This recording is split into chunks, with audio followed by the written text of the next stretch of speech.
1, 2, action.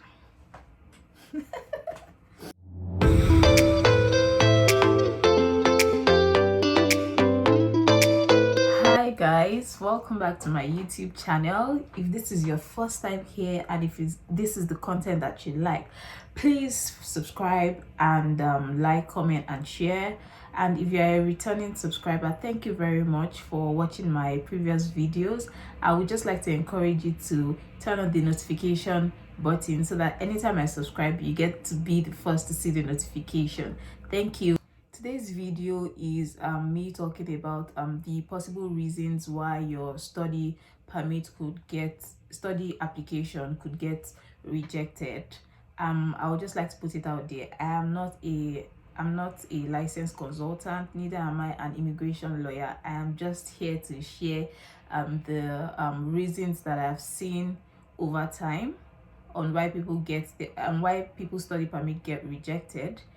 And also I am sharing this to let you know that these are things that if you get to explain well, or you can cover up for them.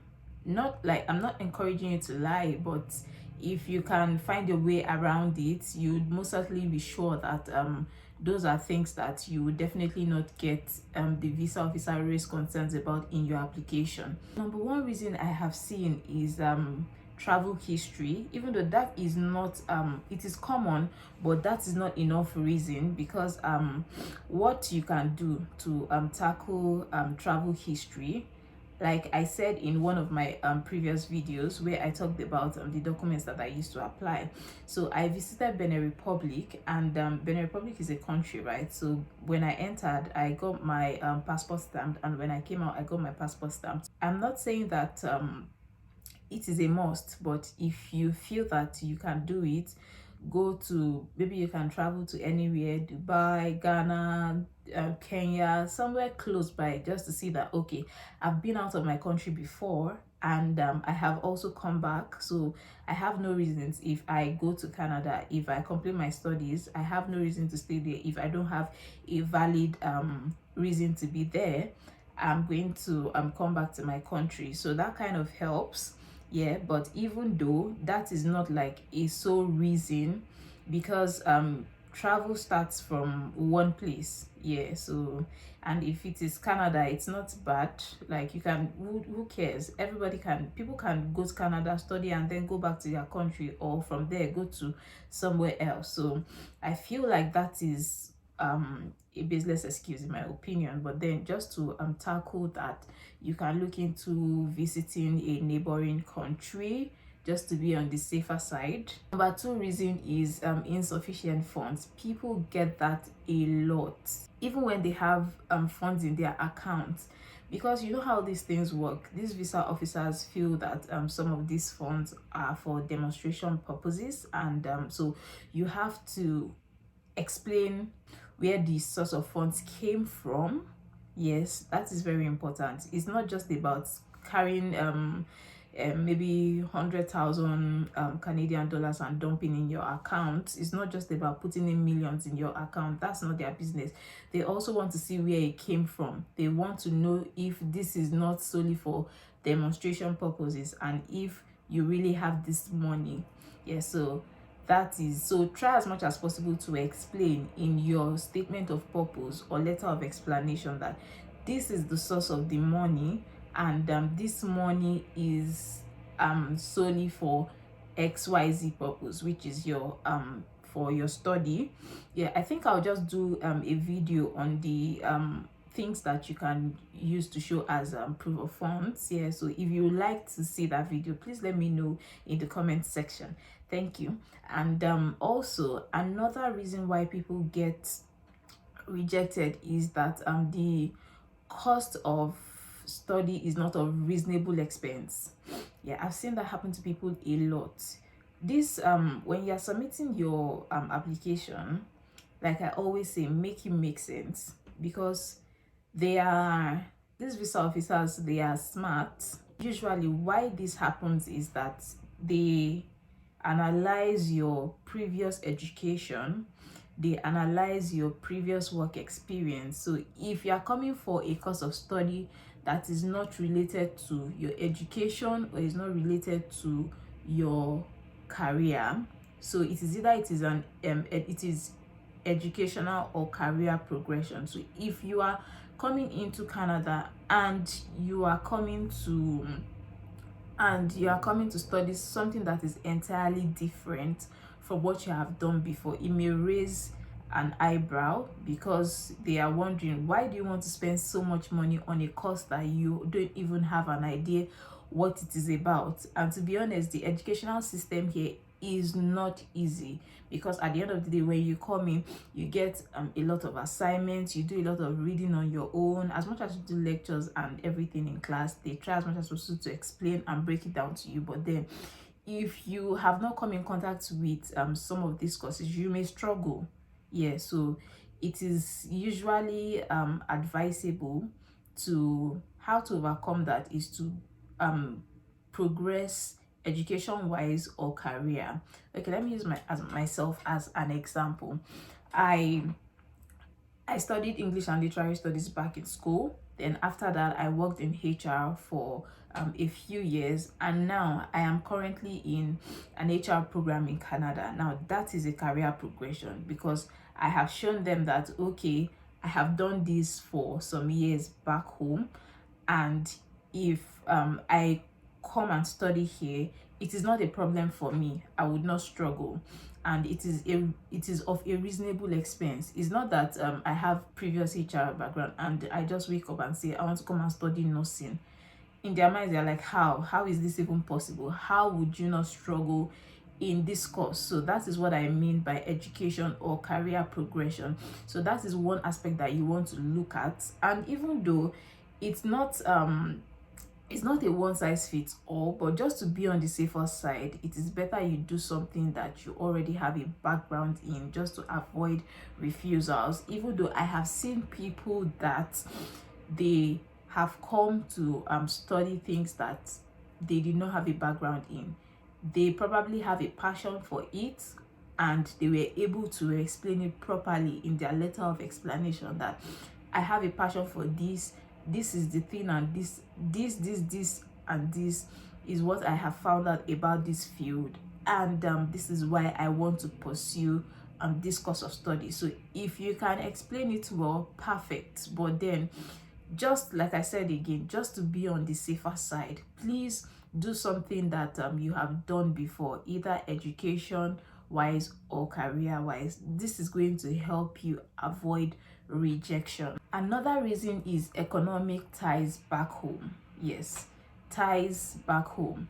Now the study process is very tricky, because Canada will tell you that, oh, they need people, and of a truth, they actually need a lot of people to boost their economy. But at the same time, when you are coming on a study visa, you have to show that after study you are coming back to your country. So then you need an economic tie to show that, okay, I will go back to my country. And you need, let me not put it as economic ties entirely, yes, and you need ties back home to show that after your studies you have no reason to remain in Canada and you will go back home.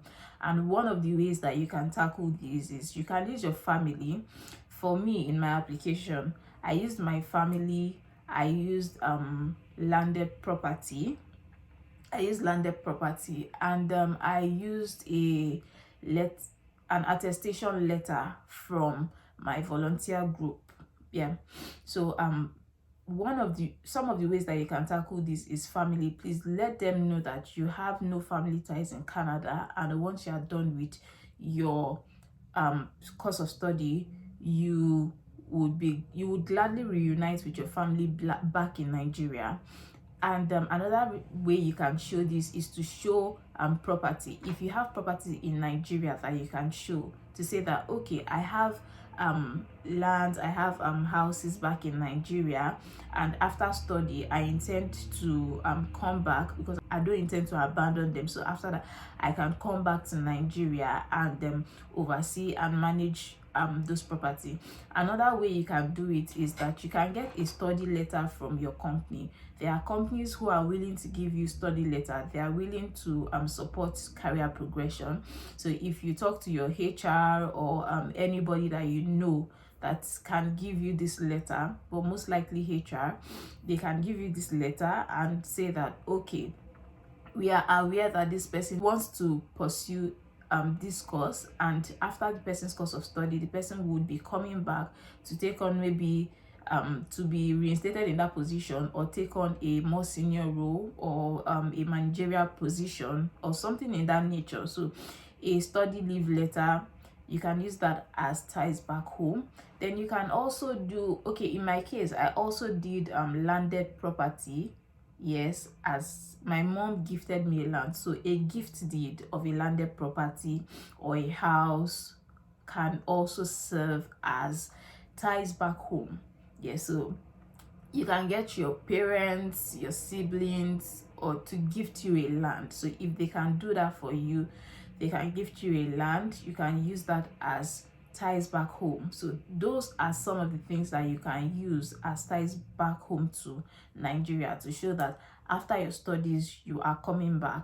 And in my case, when I say I use my volunteer group attestation letter, so what they did was that they wrote a letter for me, because it is an HR academy. They wrote a letter for me that they are aware that I'm going to study, and if I come back to Nigeria, they are willing to employ me in XYZ position. They will be glad to have me in their company. So all of these are what you can use as economic ties and ties to back home to avoid rejection in your study permit application. Another reason why people get rejected is unclear purpose of visit. Yeah, so this has to do with you not explaining well in your SOP. Make it clear that you are coming to study, and make it clear why you are coming for this course. This is what you intend to do with this course after studying it. Make it as explicit as possible in your letter of explanation or statement of purpose, that this is why I'm coming to Canada. You don't want to leave them doubting that this person's reason for coming to Canada is to have a stay, or they don't intend to go back to their country. Please and please try to explain that well in your application, because all of these things seem like minor reasons, but until when people get rejected, they now see that, oh, this is what I could have done right, this is what I did wrong. And some people get to reapply and then get it again, and some people just give up. So just try as much as possible to ensure that you tackle all of these reasons. And also, one of the reasons why this happens when you have an unclear purpose of visit is maybe for instance, you are from Nigeria, and then you go to study in maybe Ukraine, you go to study in maybe UK, for instance, and you want to move from there to Canada. And they are probably, if you do not explain it properly, rather, they are wondering that, oh, maybe your stay in Ukraine, or maybe your stay in whatever country will soon expire, so you need to quickly move out of that place to run to somewhere. So you want to run to Canada so that you won't be out of stay in the country that you are residing. So try as much as possible to explain this to avoid that kind of reason for rejection. And to top it all up, there's also another reason, which is not a common reason, is people get rejection based on medical reasons. So half the time when you submit your study application and you don't do an upfront medicals, it gets to a stage after, when they have evaluated most of your documents and they have checked your eligibility, they tell you to proceed to go and do your medicals. So if you get that letter saying that you should go and do your medicals, be rest assured that if you pass your medicals, you are on your way to getting your study permit. So now there are so many reasons why majority of people pass these medicals, majority, yes, but you want to do like a checkup or something, even though I didn't do it, but you want to do like a checkup, just to do a general checkup to know the state of your body before proceeding for a medical examination, or even before thinking about your study permit application. Because imagine having checked all your eligibility and then it is now the medicals that is remaining, and then you get refused based on that ground because there's something that you did not know that was wrong, which maybe you should have tried to correct before proceeding for medical. So even though that's an uncommon reason, most people get to pass their medicals, yeah, and get their study permit application. But please, these are some of the reasons why your study permit application could get rejected. So try as much as possible. What I always encourage people to do is to do a checklist and ensure that you are not leaving out any important documents that you need to submit with your application, because the last thing you want to do is to make a flimsy mistake and it affects your application. So ensure that you have every explanation covered in your statement of purpose or letter of explanation. So if this applies to you, and if you are looking to apply for your study permit application soon, please take into consideration some of these things that I have listed and try as much as possible to answer them. They will help you in your application. Try and avoid a refusal. And thank you very much for watching this video. If you would like to see me do a video on other things that you can use as proof of funds, please let me know in the comment section.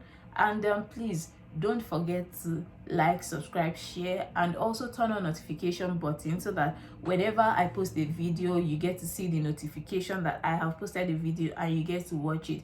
Thank you very much once again. Please don't forget to subscribe. Thank you all. I'll see you in my next video.